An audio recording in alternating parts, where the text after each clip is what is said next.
नमस्कार. मी डॉक्टर निखिल मुसळे. मी बालरोगतज्ञ आहे. मला बरेच पालक विचारतात, की "डॉक्टर, एकदा घेतलेली औषधं आम्ही एक्सपायरी डेटपर्यंत वापरू शकतो का?" तर हो, तुम्ही एक्सपायरी डेटपर्यंत औषधं वापरू शकता. पण जर त्याचं सील उघडलं नसेल तर, म्हणजे त्याचं टोपण उघडलं नसेल तर. तर मग आम्ही पुढचा प्रश्न असा आहे, की मग किती दिवस वापरू शकतो? तर अँटिबायोटिकची जी औषधं असतात, जे की पावडरमध्ये पाणी मिक्स करायची औषधं असतात. तर ती अँटिबायोटिकची औषधं ते पाणी पावडरमध्ये मिक्स करून बनवल्यानंतर तिथून 5 दिवसांपर्यंत तुम्ही वापरू शकता. ते चांगले राहतात. ठीक आहे. नंतर त्याचा कलर चेंज होतो. ते वापरण्यायोग्य राहत नाही.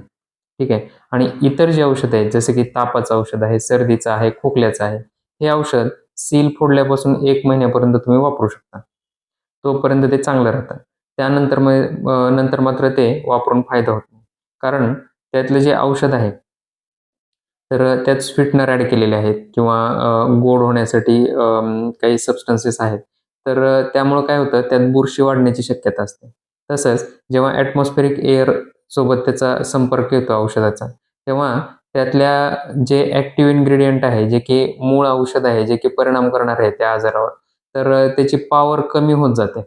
ते तेवढा इफेक्टिव्हनेस कमी होतो. त्यामुळं 1 महिन्याच्या नंतर जर ते वापरलं, तर डॉक्टरांनी सांगितलेल्या सेम डोसमध्ये त्याचा तेवढा इफेक्ट मिळत नाही. ठीक आहे. त्यामुळं सर्दी, खोकला, उलटी यासारखी जी औषधं आहेत, जे की सिरप फॉर्ममध्ये आहेत, तर ते टोपण उघडल्यापासून 1 महिन्यापर्यंत वापरा आणि अँटिबायोटिकचं औषध आहे, ते मात्र 5 दिवसांपर्यंतच वापरता येऊ शकेल. धन्यवाद.